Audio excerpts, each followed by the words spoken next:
If you thought the Indian team has been busy playing so many matches, look at me. I have been busy as well. I was in Birmingham watching India play England, then I was in Birmingham watching India play Bangladesh, then I went to London on an overnight trip, queued up to watch Wimbledon, and here I am now after having watched the Sri Lanka match in Leeds in Manchester, between the Old Trafford cricket ground and the football ground, heading towards the football ground to take the Manchester United tour.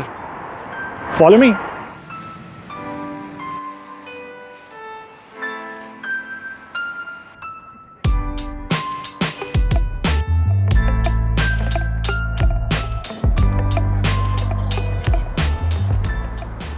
Now that was a brilliant tour. The most obvious recommendation for all football fans, whether you are a United fan or no. Now moving to the cricket, which is obviously the most important part of this presentation, there's an image of the India versus New Zealand Under-19 World Cup semi-final from 2008 that has been floating around on social media. Virat Kohli and Kane Williamson were the captains of their respective side in this match, and obviously India went on to win the game there. Now that New Zealand squad had Trent Bolt and Tim Southee, apart from the current captain Kane Williamson, playing in that squad as well. While the Indian team had one player other than Virat Kohli, one who was in the news very recently, and I think that should make for an interesting quiz question. Who was that player? But both these captains are back on in another semi-final, with India having topped the points table and New Zealand having scraped through in the end, losing those last 3 matches, but having a better run rate than Pakistan despite ending on the same number of points. Now this has led to some uncomfortable questions and chat in the media as well. Commentators, fans alike joining in the melee, so to say.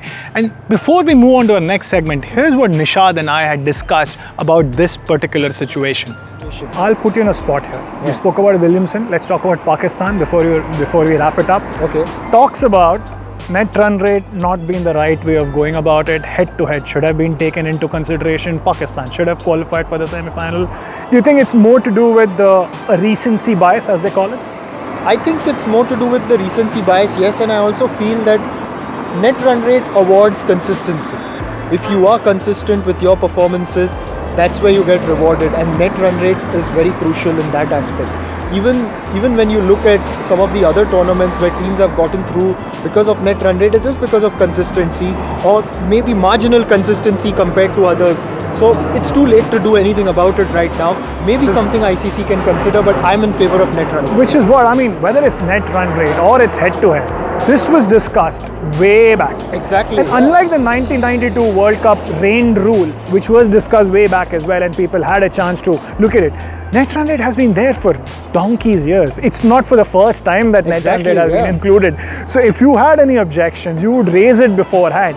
Now that you have this rule, you live by it, and you don't complain about it after the event is done, whether it's Mickey Arthur, it's Michael Holding, whoever it is. I mean, look at it from the point of view of Pakistan having won their last 3-4 matches and New Zealand having lost their 3-4 matches. In the end, it's about 9 matches. And both teams ended on equal points. The rule was about net run rate. New Zealand get through because they won better. Simple as that. Exactly. So moving on to our next segment, are 4 questions that Team India needs an answer to heading into the semi-final. Mind you, after having won 8 of the 9 matches or 7 out of the 8 matches that they played, I don't think that they need a lot of answers. But here are the 4 questions. Well, in the press conference that just happened, Virat Kohli was asked about MS Dhoni's personality in the dressing room, and Kohli almost heaved a sigh of relief that the questions about his batting had stopped and it was more to do with his personality, and he said, thank God for that question. He obviously went on to explain MS Dhoni's personality, and we'll probably have a segment about this in some other preview. But the question here is, how does Team India solve the MSD conundrum? And there have been issues. Obviously, there have been batting issues. Kohli has not scored a single century this tournament, but his lack of hundreds isn't quite a worry as much as is the fact that he has probably had to bat a bit against his own nature to anchor the faltering Indian middle order. And the faltering it is, and faltering it is, with only one Indian batsman making it to the top 19 run scorers between that batting numbers 5 and 7. A lot of it could be to do with the fact that Indian openers have batted well, but it's also because there has been a struggle down the order. And that's MS Dhoni, who despite his struggles has made 223 runs at a strike rate of 93.3. So he has done a bit of his role. But against Bangladesh, after Rishabh Pant fell, India scored just 37 runs from the last 35 balls. We know what happened in the England game. The lack of intent was panned by a lot of critics. And against Afghanistan, again, there were times that India scored those just 89 runs from the final 19 and a half overs.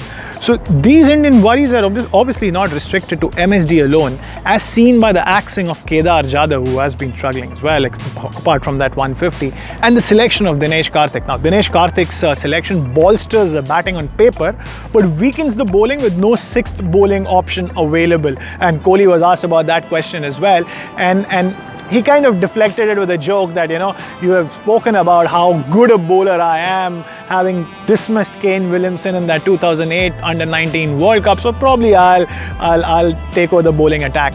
Which brings us to the next question. Who bats at number 4?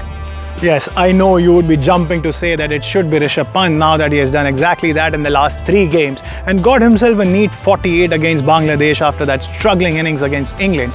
But it's not the first time that India have shuffled around with their batting order, and it won't be the last. Virat Kohli said as much. We are looking at some flexibility in the middle order.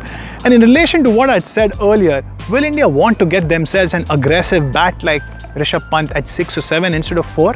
But that's an option that they might look at despite Pant's 3 matches there. And in that case, Dinesh Karthik gets himself a promotion, that is if he plays in place of Kedar Jadhav, and bats at number 4, followed by the pair of Hardik Pandya and MS Dhoni, and probably Pant in whatever fluid situation that they come across during the match. But what India might be missing towards the final 10 overs is someone who can take the game away, and it is probably imperative that one of Hardik Pandya and Rishabh Pant are there at the other end with MS Dhoni. Shami or Bhuvi, who do you pick? Or would it be both? Well, the notion is that Shami bowls very well with the new ball, and Bhuvneshwar Kumar is a much better bowler at the death. So who do you pick? Shami, by the dint of his 14 wickets from the 4 games that he played before he was rested for the Sri Lanka game, has looked menacing, while Bhuvneshwar's presence lends substance to the batting. But should that even be a very big factor? Well, Team India is going to go with 5 frontline bowlers. If Kedar Jadhav gets dropped, then it makes sense for them to pick their 5 best bowlers without thinking of who can also bat. And by the looks of how Bhuvneshwar Kumar has bowled, even against Sri Lanka in that game that India played in the end, the odds look heavily stacked in favour of Shami getting a pick over him, because Kohli did say that Shami was rested. Although there is a third option as well. Play both of them and drop a second spinner. Which brings us to the 4th point here. So who will spin them? All of a sudden, India were forced to go into the match against Bangladesh with just 1 spinner, and then dropped Chahal and played Kuldeep and Jadeja against Sri Lanka. Kohli made it very clear during his previous media chat that the selection will now depend on the boundary sizes, and I think he was referring to Birmingham, because at that stage India was supposed to play in Birmingham, and he also said that the team won't restrict themselves to be one-dimensional, but now they're playing at Old Trafford. Chahal and Kuldeep have had a very good overall ODI record and equally exciting figures against New Zealand, but in England Chahal averages 39 and Kuldeep averages 32. Worse still, Kuldeep's potency has been largely reduced this tournament, with his wickets coming at an average of 56.1 and economy of 5, which has made a few wonder if he's the right option. Some reckon that he's already played his last World Cup match this time. There's another factor to consider, however. Kuldeep's done well in the 2 games that he's played at Old Trafford this World Cup. He got Babar Azam out in that Pakistan game with a beauty and finished with figures of 1 for 35 in 9 overs against West Indies. So that could be something that could play in his favour as well. The tiebreaker, some might argue, could be Jadeja's added batting and fielding prowess. But for me, it's very simple. How's Kuldeep looking is the main question. Is the management confident of a turnaround to pick up those important wickets, or if there is lingering doubt around him? Because that to me should be the be-all. You select Kuldeep Yadav if he's confident, and Jadeja if Kuldeep Yadav's confidence has taken that dent, which probably only the management knows. Before I end this, I think I have to make a mention of Rohit Sharma, a special word on the top batsman in the world today, according to Virat Kohli. Yes, Virat Kohli just said in the press conference, according to him, he's the best batsman in the world at the moment, probably even better than Virat Kohli. When India toured New Zealand earlier this year, the top run getters were Ambati Rayudu and Shikhar Dhawan. Now, one has recently announced his retirement from all forms of the game, surprisingly so, and the other was ruled out of this World Cup with a thumb fracture. And what India have instead is the third best batsman from that series in Rohit Sharma, who has redefined the art of batting this World Cup. Scoring 5 ODI centuries is one thing, but doing that in one World Cup in 9 matches and 8 matches obviously is taking that bar up a few notches. How many now? 500 500 in this 8 World matches? Cup, yes. It's simply phenomenal, and it's something that greats in the past have not touched, and he's done it. I know, there'll be people who will talk about maybe better bowling attacks being there in the past, but just the fact that a batsman is so consistent, it is simply magnificent. You remember the previous video that we did? I had spoken about Kumar Sangakkara's form that he has. Yes.